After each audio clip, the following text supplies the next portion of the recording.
नमस्कार विद्यार्थी मित्रों। आज तक हम सुदर्शन जी देख चुके हैं, आदर्श बदला हो चुका है। फिर उसके बाद हमने वृंद के दोहे देखे हैं। स्वाध्याय भी आपको लिखने के लिए दे दिया था। अब परीक्षा भी यूनिट टेस्ट सामने आ रही है, उसके लिए भी हमें तैयारी करनी है। साथ ही साथ परीक्षा का स्वरूप जो है 25 मार्क्स की परीक्षा है और उसमें ऑब्जेक्टिव प्रश्न है आपको पूछे जाने वाले हैं। तो आपने वैकल्पिक प्रश्न प्रतिपत्रिका जो है उसके लिए तैयारी करनी है। अभी जो हमारी थोड़ा सा एक आसान तरीके से आपको कठिन महसूस न हो, इसलिए पाठ्यपुस्तक का जो क्रम है वो हमने चेंज किया। देखो, चेंज मतलब पढ़ाने के लिए जो कहानी से हम शुरू करेंगे तो थोड़ा सा मनोरंजन हो जाता है, अच्छा लगता है कहानी सुनने के लिए, इसलिए कहानी पहले ली।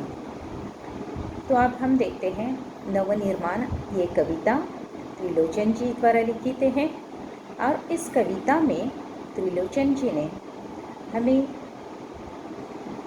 जो चतुष्पदियाँ बताई गई है, कविता का एक अलग प्रकार हम आज अभ्यास करने वाले हैं। चतुष्पदी शायद आपने अब तक न पढ़ी हो, पहली बार ही पढ़ रहे हैं। तो ये चतुष्पदी क्या है? कवि का परिचय आज हम देखते हैं। त्रिलोचन जी का जन्म 20 अगस्त 1917 को उत्तर प्रदेश के सुल्तानपुर जिले के कटघरा चिरानी पट्टी में हुआ। आपका वास्तविक नाम वासुदेव सिंह है। आप हिंदी के अतिरिक्त अरबी और फारसी भाषाओं के निष्णात ज्ञाता माने जाते हैं। पत्रकारिता के क्षेत्र में भी आप सक्रिय रहे। आपने काव्य क्षेत्र में प्रयोगधर्मिता का समर्थन किया और नवसृजन करने वालों के प्रेरणा स्रोत बने रहे। आपका साहित्य भारत के ग्राम समाज के उस वर्ग को संबोधित करता है जो वर्षों से दबा कुचला हुआ है। आपकी साहित्यिक भाषा लोक भाषा से अनुप्राणित है, मतलब लोक भाषा से ली गई है। लोक भाषा से यहाँ पर लिया गया साहित्य और भाषा जो है उसका प्रयोग हम यहाँ पर देखते हैं। आपका सहज सरल तथा मुहावरों से परिपूर्ण भाषा आपके साहित्य को लोकमानस तक पहुंचाकर जीवंतता भी प्रदान करती है। लोगों में से भाषा होने के कारण लोगों की भाषा जो है, लोक भाषा जो है, उस भाषा में से शब्दों का प्रयोग साहित्य के अंतर्गत जब आता है तो लोगों को, जनपद को, लोकमानस को ये कभी अपना महसूस होने लगता है। हमारी ही भाषा से हमारे ही शब्दों का इस्तेमाल इसमें जब नज़र आता है तो लोगों को ये कवि, ये साहित्य की जो भी विधा हो तो अपनी महसूस होने लगती है और उसमें एक तरह की जीवंतता आ जाती है। देखिए, आपका निधन 2007 में हुआ है। आपकी प्रमुख कृतियाँ हैं। देखिए, यहाँ पर कवि की, लेखक की जब हम कृतियाँ देखते हैं, इसका उद्देश्य ये है, परीक्षा की दृष्टि से देखिए, बोर्ड एग्ज़ाम की दृष्टि से देखिए या आने वाली यूनिट टेस्ट की दृष्टि से भी क्यों न हो, यह हमें कवि की विधाओं की तरफ भी ध्यान देना जरूरी है। कवि की जो प्रमुख विधाएं होती है परीक्षा में, वैकल्पिक प्रश्न के अंतर्गत, कृति के अंतर्गत हमें ये पूछा जाता है कि त्रिलोचन जी की कोई एक कृति बताइए, या धरती, ये किस कवि की काव्य कृति है। इस तरीके से आपको प्रश्न या कृति पूछे जाते हैं और इसलिए ये हमें प्रमुख कृतियों की तरफ ध्यान देना, पढ़ना जरूरी बन जाता है। तो त्रिलोचन जी की प्रमुख कृतियाँ हैं धरती, दिगंत, गुलाब और बुलबुल, उस जनपद का कवि हूँ, सबका अपना आकाश। ये कविता संग्रह है त्रिलोचन जी के, ये सारे कविता संग्रह हैं। देश का, ये उनकी कहानी संग्रह है। दैनंदिनी मतलब डायरी लेखन हम जानते हैं, तो ये डायरी लेखन भी त्रिलोचन जी का प्रसिद्ध है और डायरी लेखन हर एक के लिए जरूरी बनता है। देखिए आज हमने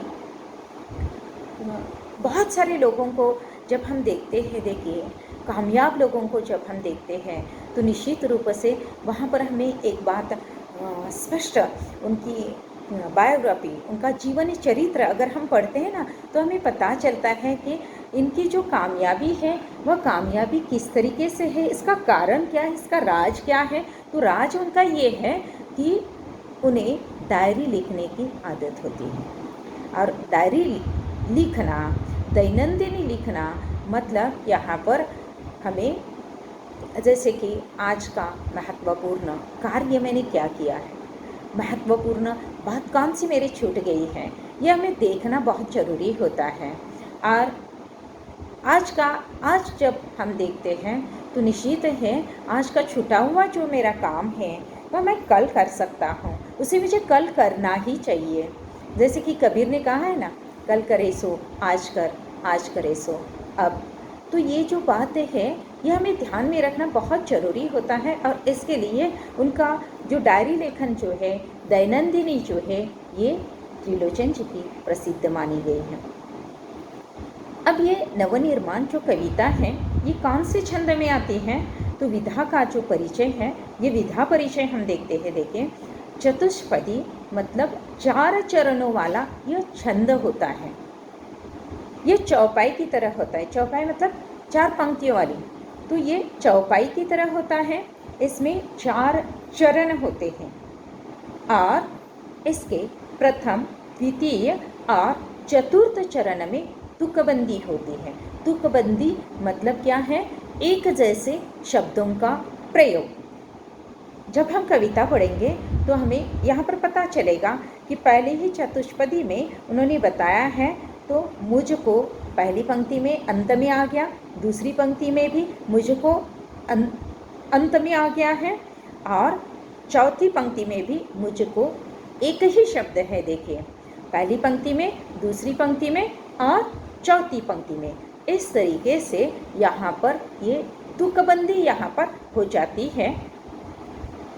और देखिए भाव और विचार की दृष्टि से प्रत्येक चतुष्पदी अपने आप में पूर्ण होती है, परिपूर्ण होती है, अर्थपूर्ण होती है और यही इस काव्य की, यही इस छंद की खास विशेषता है। देखिए और इस दृष्टि से भाव और विचार की दृष्टि से देखा जाए तो हर एक पंक्ति, हर एक छोटा सा वाक्य, हर एक छोटी सी पंक्ति, यहाँ पर हर एक छंद जो है वह अर्थपूर्ण है, भाव से भरा हुआ है।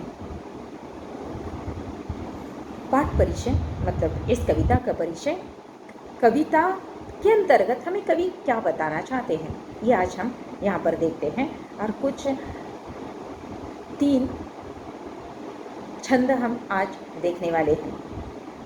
कवि हमें किस तरीके से समझाते हैं, बताते हैं। प्रस्तुत चतुष्पदियों में कवि का आशावाद दृष्टिगोचर होता है। दृष्टिगोचर होता है मतलब दिखाई देता है, नजर आता है। कवि हमें ये स्पष्ट कर देना चाहते हैं यहाँ पर। वर्तमान समय में सामान्य मनुष्य के लिए संघर्ष करना अनिवार्य हो गया है। वर्तमान समय में हर एक इंसान के लिए संघर्ष के बिना कुछ नहीं है। देखिए आज हम भी तो संघर्ष कर रहे हैं, हम शिक्षक संघर्ष कर रहे हैं, आप विद्यार्थी संघर्ष कर रहे हैं। इस कोरोना की स्थिति में हम कैसे लड़ रहे हैं, आपको पता था? कभी आपने सपना भी देखा था, सपने में भी देखा था कि इस तरीके से घर पर बैठे बैठे हमारा स्कूल होने वाला है, कॉलेज होने वाला है, नहीं ना। तो हमने भी कभी ये सोचा नहीं था कि हमें घर पर बैठ कर हमें विद्यार्थियों को पढ़ाना पड़ेगा इस तरीके से, जो कभी हमने कल्पना भी नहीं की थी।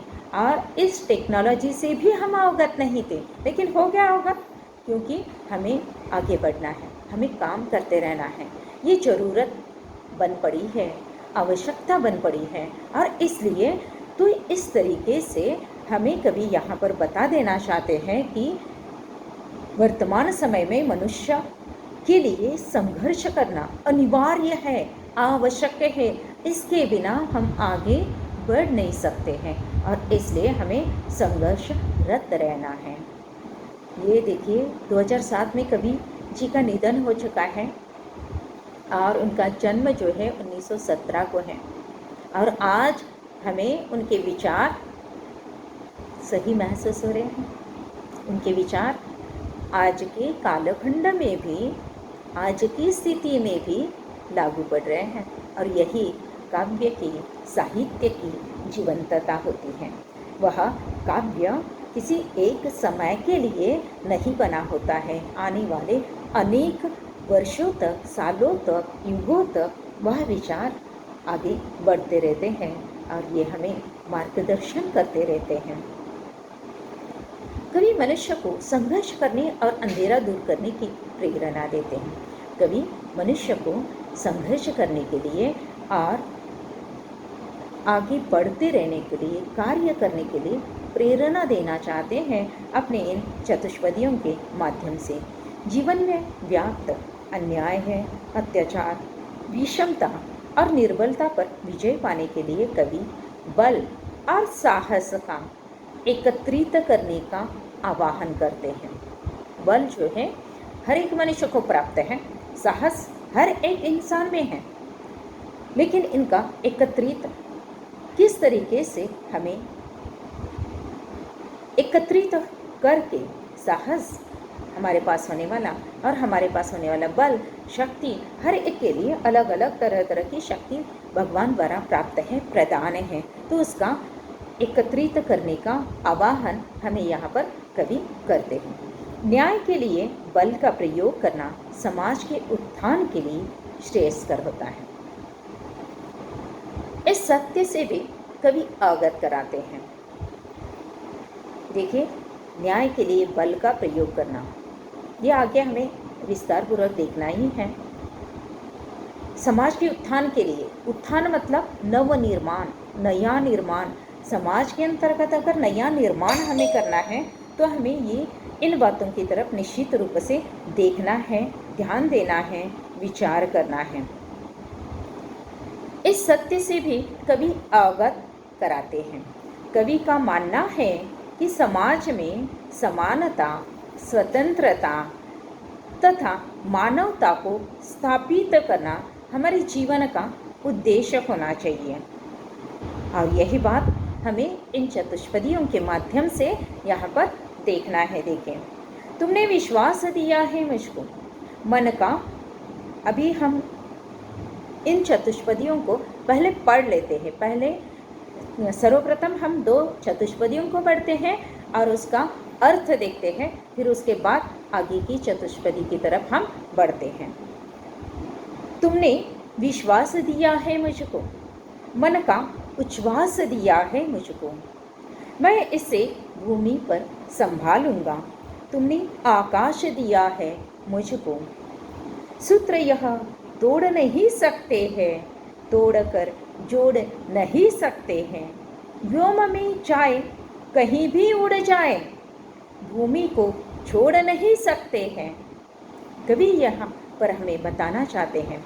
देखिए, पहली 4 पंक्तियाँ, पहला छंद, पहली 4 चतुष्पदियाँ हम यहाँ पर देखते हैं। देखिए, पहली चतुष्पदी है, तुमने विश्वास दिया है मुझको। कवि हमें बताते हैं इस निसर्ग ने, इस चराचर सृष्टि ने मुझे एक विश्वास दिया है। तुमने विश्वास दिया है मुझको, मुझे तुमने विश्वास दिया है। और इस विश्वास को के जरिए मन का उच्छ्वास दिया है मुझको। मुझे मन का भी उच्छ्वास दिया है।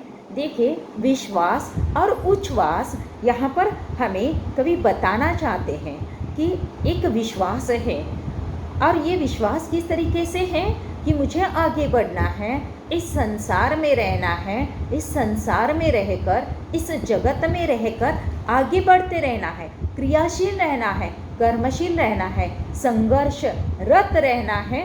और इसीलिए तुमने मुझे विश्वास दिया है, मन का उच्छ्वास भी तुमने मुझे दिया है। इस मन के अंतर्गत जो जैसे हम सांस लेते हैं और उच्छ्वास, उस सांस को छोड़ भी देते हैं, बस ये क्रिया निरंतर चल रही है जो कि हमें पता भी नहीं है, लेकिन उसके बिना हम जिंदा नहीं रह सकते हैं। तो यह विश्वास है, देखिए, मैं इसे भूमि पर संभालूंगा। और यह जो तुमने मुझे विश्वास दिया है, इस धरती पर, इस पृथ्वी पर मुझे संभालना है, हर हालत में मुझे संभालना है और मुझे देखना है। और ये संभालना किस तरीके से है कि मुझे इस विश्वास के जरिए आगे बढ़ते रहना है।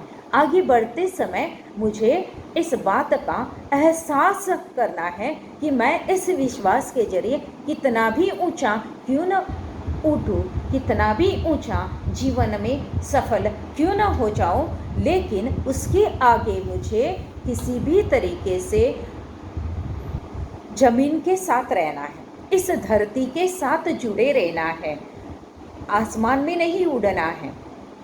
यही बात है कि ये मुझे जो विश्वास है, ये विश्वास ही मुझे आगे ले जा सकता है और इस जमीन के साथ, इस धरती के साथ जुड़े रहने का एक साहस भी आ जाता है।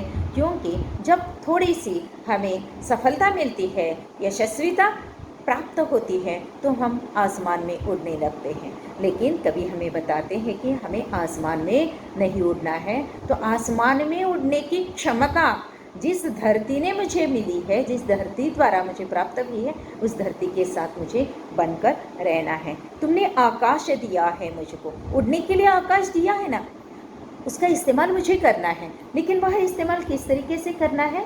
अहंकार से रहित। अहंकार हमें, अहंकार को इतना बढ़ाना नहीं है। अगर हमारे पास एक बार अहंकार आ जाता है, तो वह अहंकार हमें जिस ऊंचाई पर हम पहुँचे हैं, उस ऊंचाई से कब हम नीचे आ जाएंगे हमें पता नहीं चलेगा। इसलिए हमें ज़रूरी है, आवश्यक बनता है कि इस धरती के साथ, इस मिट्टी के साथ हम जुड़े रहें।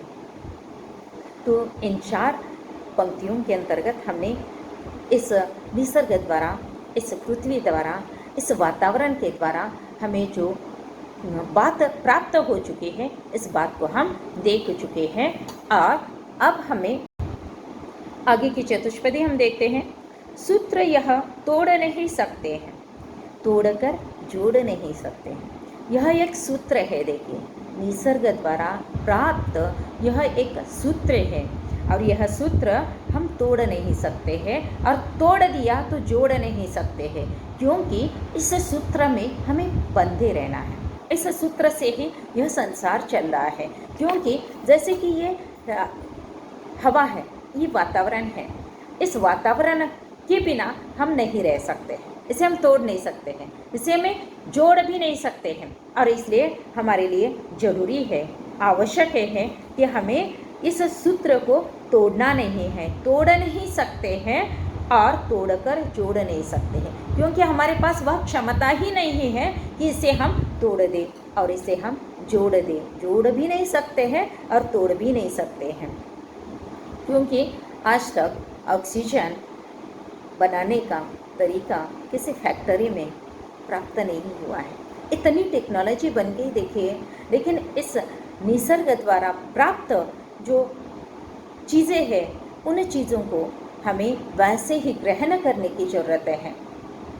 तो हमें आवश्यक है, जैसे ब्लड है, हमारे शरीर के अंतर्गत होने वाला ब्लड हम एक शरीर से निकालकर दूसरे व्यक्ति के शरीर में वह ब्लड डाल सकते हैं, लेकिन यह ब्लड बैंक जो है स्टोरेज कर सकती है, लेकिन वह ब्लड बैंक हमारे शरीर के अंतर्गत बनने वाला खून बनाने का सामर्थ्य नहीं पा सकती है। और यही बात हमारे लिए नितांत आवश्यक है, समझने वाली बात है, जरूरी है।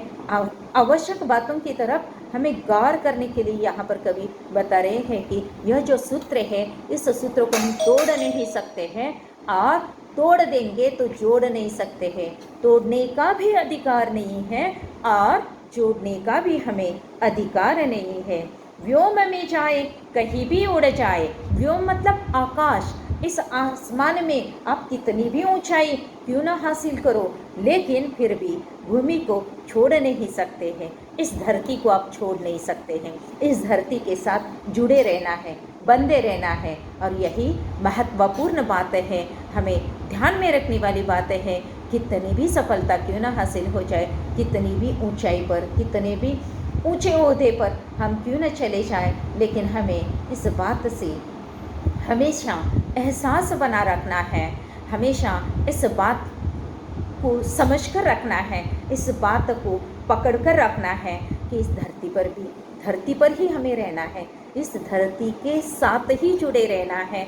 आसमान में उड़ने से, अहंकारी होने से, घमंडी होने से कुछ भी होने वाला नहीं है, क्योंकि इस निसर्ग के अंतर्गत हम पैसा कमा सकते हैं। देखिए, हम सफल हो सकते हैं, यशस्वी हो सकते हैं, कितना भी करोड़ों की संपत्ति हम हासिल कर सकते हैं, लेकिन ये संपत्ति हासिल करने के बाद हमारे पास क्या रह जाता है?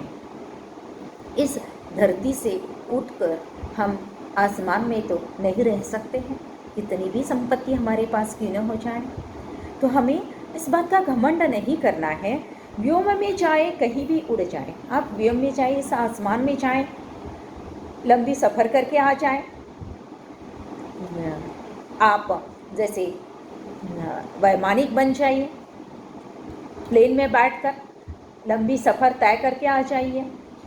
या जैसे आज अगर आपके पास बहुत सारा पैसा है, मान लेते हैं ऐसा, तो आप आसमान में भी जा सकते हैं, लेकिन वहाँ पर बहुत समय के लिए जिंदा नहीं रह सकते हैं। जिंदा रहना है तो भूमि पर, इस धरती पर वापस हमें लौट कर आना ही है। और यही बात हमें हमेशा याद रखना है। देखिए, हमेशा याद रखकर आगे बढ़ना है। तो आगे की तीसरी चतुष्पदी हम देखते हैं। कवि हमें यहाँ पर बता देना चाहते हैं, सत्य है राह में अंधेरा है, रोक देने के लिए घेरा है, काम भी और तुम करोगे क्या, बढ़ चलो सामने अंधेरा है। कवि यहाँ पर हमें बताते हैं, देखिए यहाँ बता रहे हैं, सत्य है राह में अंधेरा है। अंधेरा मतलब कठिन परिस्थिति, समस्या, अनेक सारी समस्याएं होती है। देखिए, राह जीवन का यह सफ़र है, इस सफ़र में आगे बढ़ना हमारा काम है, आगे बढ़ते रहना है और आगे बढ़ते रहना चाहिए। यही जिंदादिली है, यही हमारी ज़िंदगी है। देखिए, लेकिन सत्य है यह राह में अंधेरा निश्चित है। अनेक सारी मुसीबतें आ जाती, संकट आ जाते हैं, पहाड़ खड़े हो जाते हैं, लेकिन हमें रुकना नहीं है।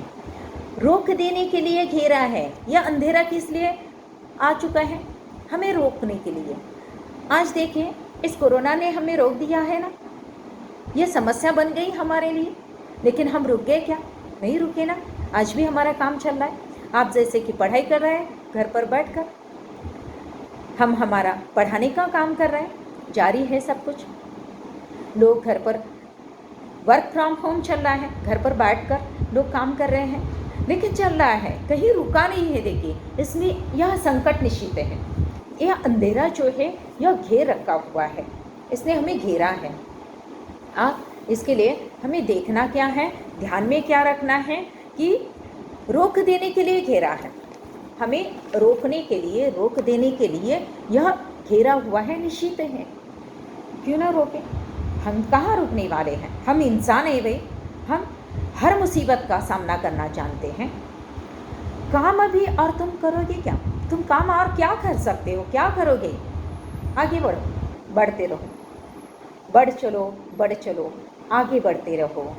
अक्सर हमेशा हम देखते आए हैं कि कोई कितनी भी कठिन परिस्थिति इतिहास के अंतर्गत थोड़ा सा हम मुड़कर देखते हैं तो निश्चित हमें एक बात समझ में आती है कि हमें कहीं रुकना नहीं है, आगे बढ़ते रहना है। कितनी भी संकटें, कितनी भी मुसीबतें क्यों ना आए, हमें बीच में रुकना नहीं है, आगे बढ़ते रहना है, आगे चलते रहना है। और यही बात हमें ध्यान में रखना है कि हमें आगे बढ़ते रहना है। हमारे रास्ते में बहुत सारी रुकावटें आएंगी, आती रहेगी, लेकिन हमें रुकना नहीं है, बिल्कुल नहीं रुकना है। डरना तो बिल्कुल नहीं है, कितनी भी कठिन परिस्थिति क्यों न हो जाए। अरे इंसान के लिए भगवान ने यह मस्तिष्क जो दिया है, इसमें से मार्ग निकालने के लिए मस्तिष्क दिया है, और इंसान हमेशा इसका इस्तेमाल करता आया है, इसमें से मार्ग निकालता आया है और आगे बढ़ता रहा है। और इसीलिए कभी भी हमें बताते हैं, बढ़ चलो, सामने अंधेरा है, आगे बढ़ते चलो, और भी मुसीबतें आएंगी। आज एक छोटा सा कोरोना आ गया है, पता नहीं आगे और कितने सारे कोरोना अलग अलग तरीके से हमारे सामने आकर खड़े हो जाएंगे, लेकिन हम रुकेंगे बिल्कुल नहीं, आगे बढ़ते रहेंगे। इसके लिए और भी हमें इस कोरोना से लड़ने के लिए टीका निकल आया, मास्क आ गया, सोशल डिस्टेंसिंग आ गया, ये सब कुछ हम कर ही रहे हैं ना, इसका इस्तेमाल कर रहे हैं। मतलब इसमें से मार्ग निकालना है, आगे कैसे बढ़ना है, बस यही हमें देखना है, ध्यान में रखना है। और यही कभी हमें बताते हैं, बढ़ चलो, सामने अंधेरा है।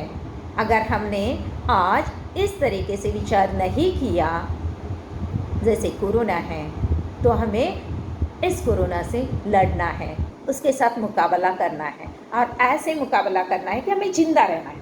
तो फिर जिंदा रहने के लिए हमें क्या करना चाहिए?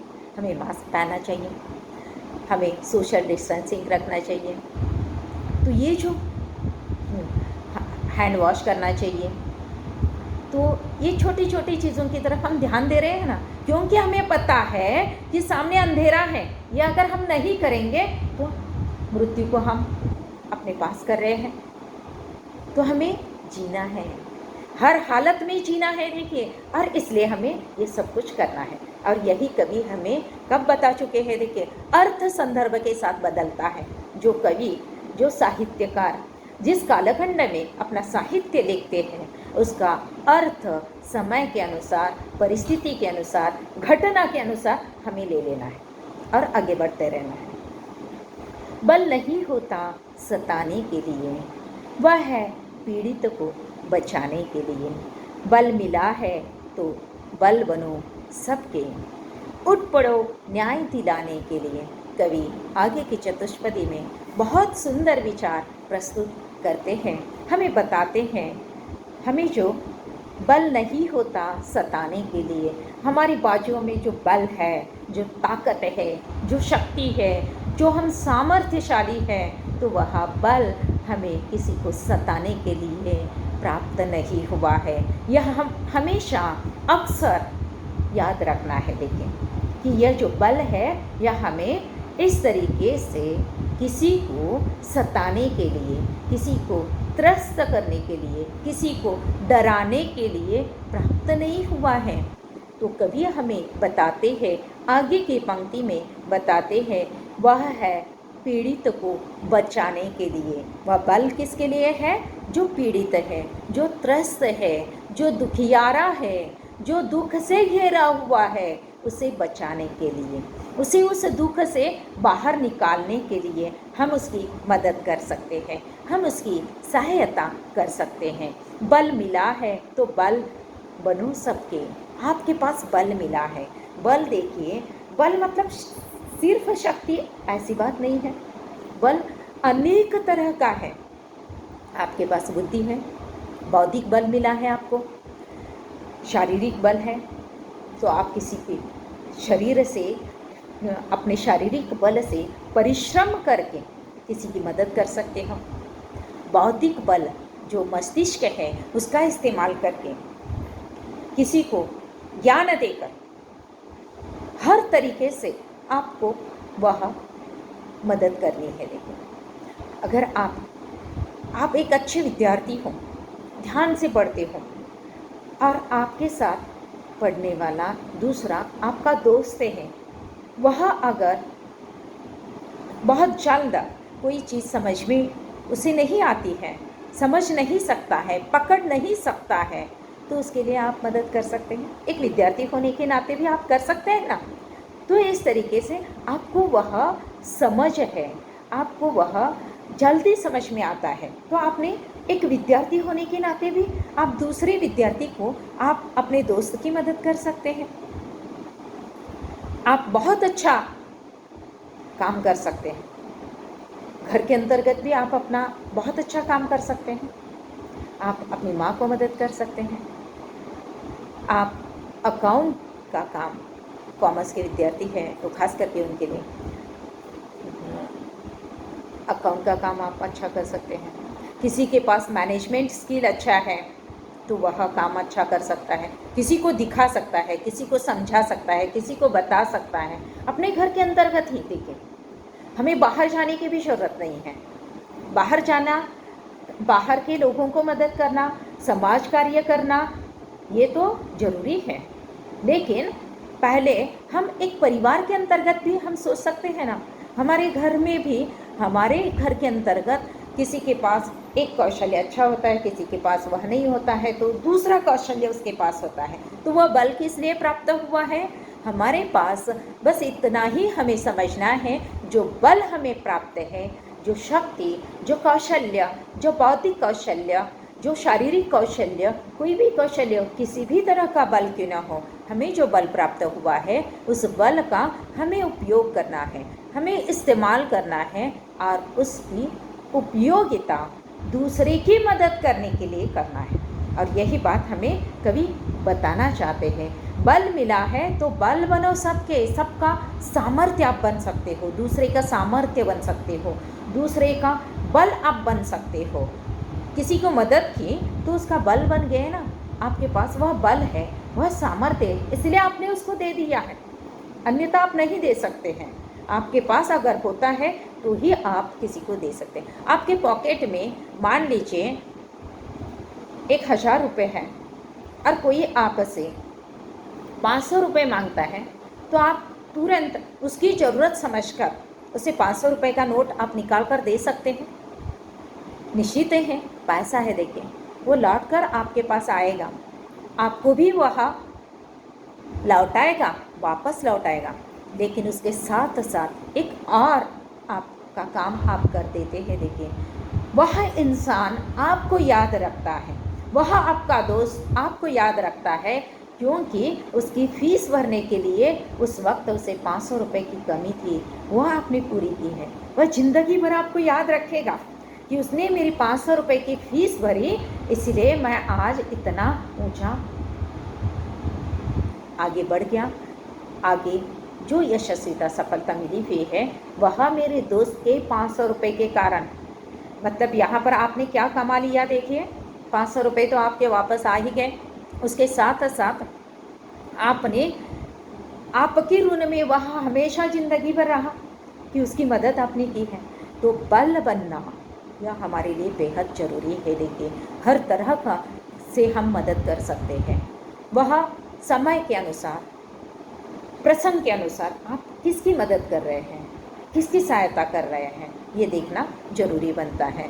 हर प्रसंग, हर घटना, हर स्थिति से गुजरते हुए ये समस्याएं आती हैं और हम बल बन सकते हैं। बस पैसे का ही बल बन सकते हैं ऐसी बात नहीं है। हम रास्ते से जा रहे हैं, कोई आंधा है या कोई बूढ़ा व्यक्ति है, उसको हमने रास्ता पार करा दिया संभल कर, कोई छोटे बच्चा गिर रहा है उसको उठा लिया, वहाँ पर भी बल का प्रयोग किया है हमने। ये सोचकर विचार करके करने वाली बात होती है। और इसीलिए कवि यहाँ पर बताते हैं कि रोज़मर्रा की ज़िंदगी में, दैनंदिनी में हम क्या करते हैं, किस तरीके से काम करते हैं, ये देखना हमारे लिए बेहद ज़रूरी है, नितांत आवश्यक है, ऐसा हम कह सकते हैं। तो यही बात है कि यहाँ पर हमें बल बनना है, औरों के लिए सहायता हमें करनी है, उठ पड़ो न्याय दिलाने के लिए। अगर ये बल आपके पास है तो आप उठ पड़ो न्याय दिलाने के लिए। न्याय किसको देना है? जिसके ऊपर अन्याय हो रहा है। आप देख रहे हैं किसी के ऊपर अन्याय हो रहा है, तो उसके ऊपर अगर अन्याय होता है तो उसको न्याय दिलाने का काम मेरा बनता है। अगर कोई मान लीजिए दो बच्चे झगड़ रहे हैं हमारे सामने, एक की गलती है एक की गलती नहीं है, और जो गलती न होते हुए भी मार खा रहा है तो उसको वहाँ पर हमें रोकना है। ये गलत है, ये ऐसे नहीं होना चाहिए। उसे समझाने का हमारा एक तरीका होना चाहिए। हमें उसे कैसे समझाना है, हम प्यार से भी समझा सकते हैं, और अगर अपना ही है तो उसको एक थप्पड़ देकर भी हम समझा सकते हैं। हमें यहाँ पर ये बताना ज़रूरी है, हमें यहाँ पर उसे समझाना ज़रूरी है कि ये अन्याय है, किसी के ऊपर हमें अन्याय होते हुए नहीं देखना है। देखिए, आज 75 वर्ष हो गए, आज हम आज़ाद हो चुके हैं। 15 अगस्त को 75 वर्ष पूरे हो जाते हैं। देखिए, हमें ये थोड़ा सा विचार करने वाली बात है ना कि किस तरीके से हमारे स्वतंत्रता सेनानियों ने उस अन्याय, अंग्रेज़ों ने जो अन्याय, अत्याचार या हमारा शोषण कर रहे थे उसके ऊपर उन्होंने अपनी जान की बलि देकर, कुर्बानी देकर हमें आज वहाँ आज़ादी हम अनुभव कर रहे हैं ना। तो ये जो बात है, उस वक्त उन्होंने ये नहीं सोचा था अरे मेरी जान चली जाएगी। तो उस वक्त उस भगत सिंह की माँ ने ये नहीं सोचा था कि मेरे घर का ही बेटा मैं क्यों दूँ। तो ये हमें सोचने की ज़रूरत है, विचार करने वाली बातें हैं कि हमें करना क्या है। हमारे पास जो सामर्थ्य है, देखिए हमारे पास जो शक्ति है, हाँ, और उनका बल बनने के लिए है, और उनके ऊपर होते हुए अन्याय देखने के लिए नहीं है। कोई किसी लड़के की कोई लड़का छेड़छाड़ करता है, हम सामने देख रहे हैं और मचा ले रहे हैं, ये भी तो सही नहीं है। वहाँ पर उसकी मदद हमें करनी चाहिए, उसे समझाने की ज़रूरत है। मतलब हर तरीके से देखिए, यहाँ पर बल आप किस तरीके से बनते हो, किस तरीके से किसको न्याय देने का हर एक को मौका मिलेगा, ऐसे भी नहीं है। अन्याय होते हुए सारे देखेंगे, ऐसे भी नहीं है। लेकिन जहाँ पर अन्याय होते हुए हम देखते हैं तो हमें चुप नहीं रहना है, आवाज़ उठानी है, उसका सामना करना है, और न्याय दिलाने की कोशिश निश्चित हमें करते रहना है। और यह प्रयत्न करने के लिए यहाँ पर कवि ने हमें बताया है, और यहीं पर आज के लिए हम रुक जाते हैं। आज हमने 4 चतुष्पदियाँ देखी है, देखिए, और आगे की 4 चतुष्पदियाँ जो है हम उन्हें कल देखते हैं।